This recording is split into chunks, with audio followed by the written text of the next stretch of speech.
On va y aller avec une deuxième application. Ici, l'application est un cas particulier qu'on appelle aussi le cas croisé ou le cas papillon, à cause de la configuration géométrique en fait.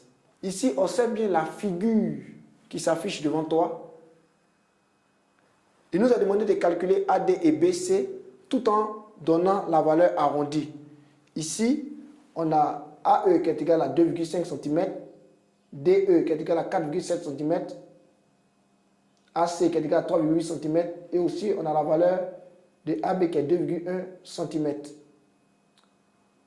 Mais déjà, on constate que les points A, B et E et les points A, C et D sont alignés. Aussi, on constate que les droites BC et ED sont parallèles. Les droites BC et ED sont parallèles. Par conséquent, d'après le théorème de Thalès, AB sur AE est égal à AC sur AD est égal à BC sur ED. Suis attentivement avec moi. Et déjà là, je vais faire une précision. C'est que nous sommes partis d'un constat. Et partant de ce constat, nous avons maintenant énoncé la propriété de Thalès. C'est la démarche qui est requise. Avant d'énoncer la propriété de Thalès, il faut partir d'un constat qui justifie la propriété de Thalès. Et maintenant, tu énonces la propriété de Thalès. Et après avoir énoncé la propriété de Thalès, tu écris les rapports égaux qui correspondent à la propriété de Thalès. C'est ce que nous avons vu dans la démarche, si tu te rappelles.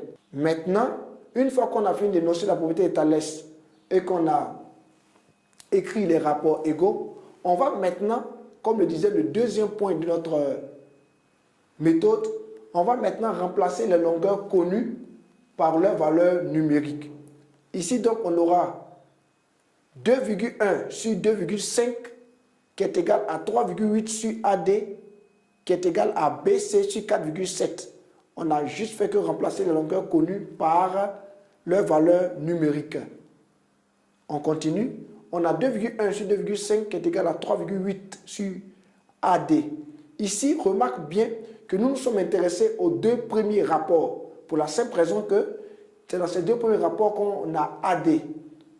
Quand il s'agira de calculer BC, on s'intéressera au troisième rapport. Ça va? Ainsi donc, AD est égal à 2,5 fois 3,8 divisé par 2,1. On obtient donc AD est égal à 4,5 cm. On vient de trouver la valeur de AD. On poursuit maintenant pour calculer BC. Pour calculer BC, on s'intéressera au premier et au dernier rapport. Cela nous donne 2,1 sur 2,5 est égal à BC sur 4,7. Ça va? Donc, BC est égal à 2,1 sur 2,5 multiplié par 4,7. Ainsi donc, BC est égal à 3,9 cm. J'espère que tu as bien compris cette deuxième application. Et ça t'a permis de renforcer, je dirais, ta connaissance ou même de t'éclairer sur l'utilisation de la propriété de Thalès. C'est ainsi qui t'a permis de savoir comment est-ce qu'on rédige même un devoir ou un exercice, tant dans le fond que dans la forme. J'espère que tu as bien compris, tu as bien suivi comment on s'y est pris.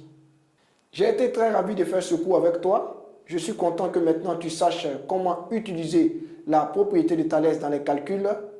Toutefois, je t'encourage à pouvoir t'exercer davantage afin de mieux maîtriser cela.